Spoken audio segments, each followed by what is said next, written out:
Alright, reaction video muna tayo mga kaibigan. Ito na, bangungot ng China, nagkatotoo na. Fighter jet para sa Pilipinas, may transfer of technology na pala. Alright, ito na mga kaibigan.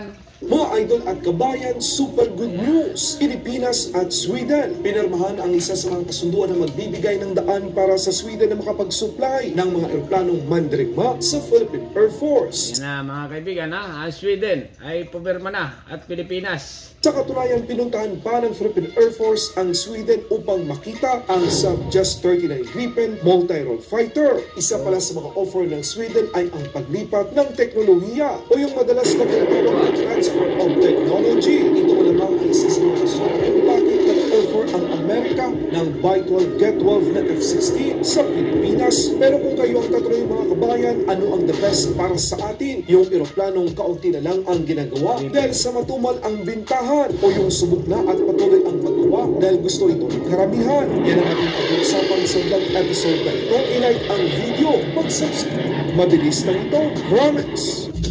Alright, subscribe, mabilis lang. Ito na mga kaibigan. Ang Pilipinas at Sweden ay pumirma ng isang kasunduan na maaaring magbigay ng daan para makakuha ang Sweden ng isang malaking kasunduan sa pag-supply ng mga multi-role fighter sa Pilipinas. Ninagdaan ni Acting Defense Secretary Carlito Galvez Jr. at Swedish Defense Minister Paul Johnson ang isang Memorandum of Understanding o MOU sa Defense Material Cooperation noong Sabado sa sideline ng Shangri-La Permado na daw mga kaibigan, permado na. sa Singapore. Ang kasunduan ay nagbukas ng mga pagkakataon para sa mga industriya ng depensa ng Sweden na lumahok sa mga programang modernisasyon ng Armed Forces of the Philippines, gayon din para sa posibleng magkasalig na mga hakbangin sa pagsuporta sa pagpupursige ng Pilipinas na makamit ang isang self-reliant defense posture. Sabi ng Department of National Defense sa isang pahayag, ang bansang Sweden ay nag-alok ng 12+2 na Sub-Just-39 Gripen para sa multi-role fighter 12, dami. Okay.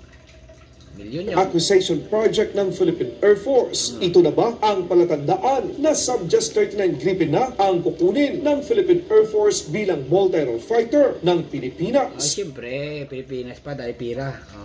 Ayon sa nakita nating karagdagang impormasyon bilang bahagi ng offer ng Sub sa Pilipinas, sinalaysay nito kung bakit kapakipakinabang ang Gripen para sa Philippine Air Force. Isa sa mga nakasaad dito in I quote, through transfer of technology and co. Dagdag pa dito, and I quote, Saab will be the perfect partner for the Philippine Air Force. It offered comprehensive industrial cooperation including technology transfer and co. Kaya naman pala malaking bagay din ang offer ng Saab sa Philippine Air Force. Submarine. Submarine na. Maganda yun mga kaibigan ha. Kung submarine ang Pilipinas. Sa ngayon wala eh. Pero offer lang, meron. Siguro ang rason kung bakit tinapatan ito ng Amerika ng By-12 F-16 Block 70-72. The US offer is for 12 F-16 Block 70 Viper fighter sa Pilipinas. Wow! Wow na wow! Continue lang. Karagdagang 12 F-16 para sa Pilipinas.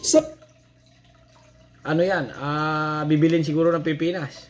Cash. Okay. Mga nagsasabi na puro kwento lang ang pagbili ng Pilipinas ng mga fighter jets. Yung nga naman, umugot. Good news, Philippines. Baka naman kwento lang yan. Ito ang para sa inyo. Sa katunayan, naganap ang paglagda ng MOU sa pagitan ng Pilipinas permado na rin mga kaibigan. Permado na. At Sweden. Ilang araw matapos pangunahan ni Philippine Air Force Chief Lieutenant General Stephen Pareño ang isang maliit na delegasyon sa Sweden mula ika-24 hanggang ika-28 ng Mayo taong kasalukuyan kung saan nakipag-ugnayan sila sa Swedish Air Force at nilibot ang pasilidad ng Saab upang makita ang Just-39 Gripen at Sub-300. Yan talaga mga kaibigan yung mga bansang payaman katulad ng Pilipinas. Bili lang ng bili, okay? Continue lang. 40 airborne early warning at control aircraft. Matagal nang nais ng Philippine Air Force na makuha ang mga multi-role fighter para sa depensa ng Pilipinas. Ngayon nakikita natin na pinapalakas pa ni Pangulong Bongbong Marcos Jr. ang kakayahan ng Pilipinas. Kaya malaki ang tiwala ko at tiwala nyo na siya ang Pangulong tutupad ng pangarap na ito. Siyempre naman si BBM pa, okay? Dapat maniwala kayo sa Pangulo ng Pilipinas.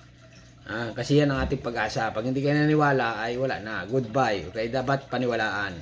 Continue lang. Kung kayo ang tatanungin mga kabayan, saan dapat tayo bumili ng mga multi-role fighter? Siyempre sa Sweden at saka sa Amerika. Sweden ba na merong... Huwag sa China. Kasi pag sa China ka bumili, ay Made in China yon, okay?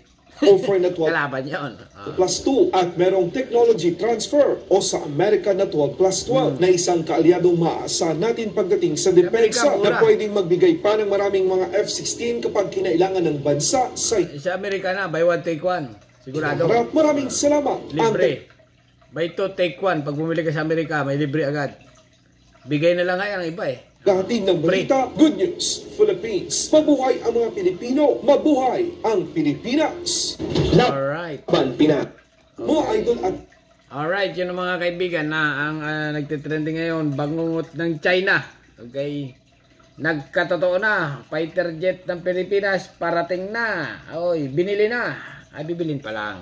Pirmado na, cash.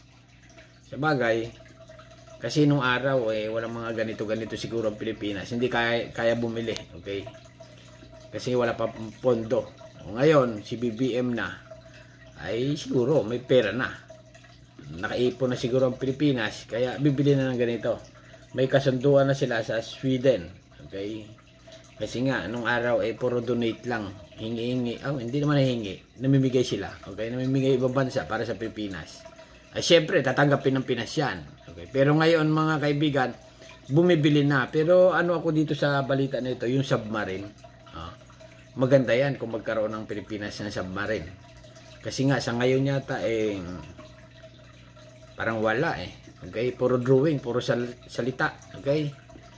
Pero sa tingin ko, magkakatulo yan pagdating ng araw. Pero yung Japan panood nyo ang Japan, sobrang daming submarine. Kasi nga ang Japan kakwa ng Pilipinas kasangga yan Alright, baka bigyan tayo ng Japan. Kasi nga yung India naman nagpadala ng military warship sa Pilipinas para sumaklolo nga kasi nga yung nagkakaroon ng tensyon sa West Philippine Sea o sa Mao de Masinloc, di ba? Kung napanood nyo yung mga balita binumba ng China yung Pilipinas. Hindi naman lumalaban ang Pilipinas kasi nga pag lumaban ng Pilipinas dyan, malaking gira yan mga kaibigan. Tagilid pa tayo dyan. Kaya kung sa kaya. Kaya lang mahirap na. Mahirap na yung maraming pag nagkagira na. Alright. Andyan na nga Amerika. Pagpalagay na natin andyan ang Amerika. Ang problema nga, pag sa Amerika, bago tumulong yan, ina-approve muna yan, nagmi-meeting-meeting yan, ilang states yan. Okay? Nagmi-meeting-meeting muna yan kung talagang full support sila pero sinabi naman nila full support sila sa Pilipinas. Okay? Kaya lang syempre baka mamaya magpadala lang, may ilang batalyon lang yung gamit nila. Mas maganda talaga may sariling gamit ang Pilipinas. Katulad nga nito, bibili sa Sweden ng fighter jet. Maganda yan kung sa bagay. Kaya lang kung papanoorin yung mga kaibigan yung gira sa Ukraine at saka Russia, yung Russia, hindi na masyadong gumagamit ng fighter jet. Laging sabog. Kaya ang ginagamit nila mga T-92. T-95. Yung bomber na. Bomber plane. Yan ang maganda. Magkaroon ng bomber plane ng Pilipinas. Kasi nga pag fighter jet, madali tamaan Pag mga tangke digira naman, madali pasabugin ng mga drone. Okay? Kaya ang tangke digira ngayon sa mga gira ay parang na. Kasi panood nyo sa Russia, ubos ang mga tangke. Madali lang pasabugin. Dapat magkaroon siguro ang Pilipinas sa maraming drone. Yung attack drone. Kasi nga ang drone, mga kaibigan, kung ikaw ay nasa Mindoro, kaya mong paliparin yan hanggang sa Mindanao. Ganon ang high-tech na ngayon ng drone. Nanonood ka lang, ganon. Halimbawa, nasa Maynila ka. Okay, nasa Maynila ka. Ang kalaban mo nandun sa Mindanao. Paliparin mo lang ng drone, nandun ka sa Maynila. Ganon. Kung sa dagat, ang labanan. Bago pa lang mag-enter ang China sa papasok ng teritoryo ng Pilipinas, may drone ka na ng ganyan. Pag pupasok yung barko, yung mga warship ng Russia, ubos ubos sa Ukraine. Kasi nga parang useless na rin ang warship ngayon. Madali tamaan, malayo. Kung sa malayo, kaya lang ang problema ng warship pag lumapit. Yan ang pag lumapit na yung warship, diyan naman madali tamaan kasi nga ang andar ng takbo ng barko hindi naman masyadong mabilis yan mabagal lang yan. Kayang saluhin yan mga isa dalawa. Yung problema pag tinira na ng mga missile yan, yung warship. Halimbawa 40 missile, sabog yan, ubos. Kung padalan mo na mong drone, ganun ang drone ng ngayon ng Ukraine. Yung warship ng kung napanood yung gera, yung warship ng Russia, kasi ang pangdepensa lang niya, ilan lang yan, ganun-ganun eh. Oh. Inatake ng 20 drone yata yung nakalusot. Oo, butas, lubog ang warship. Yung ganun din, ang mga tangkidigera, okay? Tangkidigera, ilang sunod-sunod, okay? Isunod-sunod. Kaya lang yung drone na umatake, ang dami eh. Kasi ang tangke, pag ganun-ganun lang eh, walang pataas eh. Ang pataas niya manual. Okay, mayroon niyang pangdepensa, ilang piraso lang yan. Okay? Ganon. Isang putok niyan, yung sa loob niyan, yung mga driver, yung mga sundalo niyan, kalug lahat yun. Kaya lang problema, yung pagdalunang drone, putok niyan, masasalo. Yung pangalawang putok, hindi na masasalo. Sabog ang tangke. Okay? Pero itong mga fighter jet na ito, maganda rin nga yan sa Pilipinas kasi parang rin yan eh. Alright, maikli lang ito mga kaibigan ha. Parto ko na kasi mahaba-haba na rin ito. Alright, hanggang dito na lang mga kaibigan ha. Subscribe my channel. Yun na nga, ang good news, bangungot ng China, nagkatotoo na. Okay, yari na yung China nito. Okay, hanggang dito na lang mga kaibigan. Subscribe my channel. Don't forget, comment. Bye-bye. Thank you.